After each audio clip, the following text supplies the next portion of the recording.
ఇప్పుడు ఎలా నిద్రపోతాం చూడండి. ఏమోనో ఇది నిజం అనుకుంటున్నాం, కళ్ళలో అది నిజం అనుకుంటున్నాం, గాఢ నిద్రలో ఏమనుకుంటున్నాం? అలసిపోయాం, పెళ్లి చేస్తాం. ఒక నెలకి నెల నుంచి పెళ్ళి, 3 నెలల పెళ్ళి, 6 నెలల నుంచి పెళ్ళి అంట. 3 మందిని పిలుస్తాం, స్లోహలేని నిద్రపోయి నీకు కళ రాదు, నువ్వు బతుకున్నావో లేదో నీకు తెలియదు. అయ్యి బాబోయ్ గొంతు తెలియని నిద్రపోయానంట అంటామా లేదా? మరి ఈ జగత్తు ఉట్టిదే అని చెప్తండి ఎనరేంటి?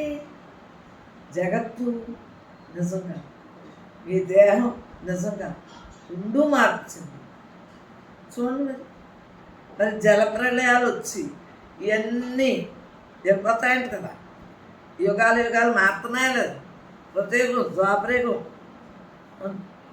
కృతయుగం, త్రేతాయుగం, ద్వాపరయుగం, కలియుగం అని మనకు మహానుభావులు చెప్పారు, గ్రంథాల్లో రాశారు లేదు? మనం ఏ యుగంలో ఉన్నాం? బ్రహ్మంగా ఉంటే బ్రహ్మయుగంలోనే ఉన్నాం. కలియుగం అనుకోవద్దాం. అందరినీ బ్రహ్మంగా చూస్తుంటే బ్రహ్మంగానే ఉంటుందా లేదా? చుట్టాలు అందరినీ చూస్తున్నావా లేదా?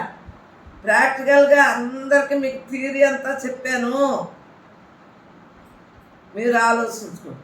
నేనుగా ఉండి ప్రతిదీ మీకు చెప్పానా లేదా? ప్రతి అనుభవం మీకు చెప్పానా లేదా? అనుభవాలు లేవు, చెప్పేది లేదు. అలా లోపల బయట ఈ దేహంతో బ్రహ్మం, ఈ దేహంతో చెప్పించేస్తుంది, అన్నీ చెప్పించేస్తుంది.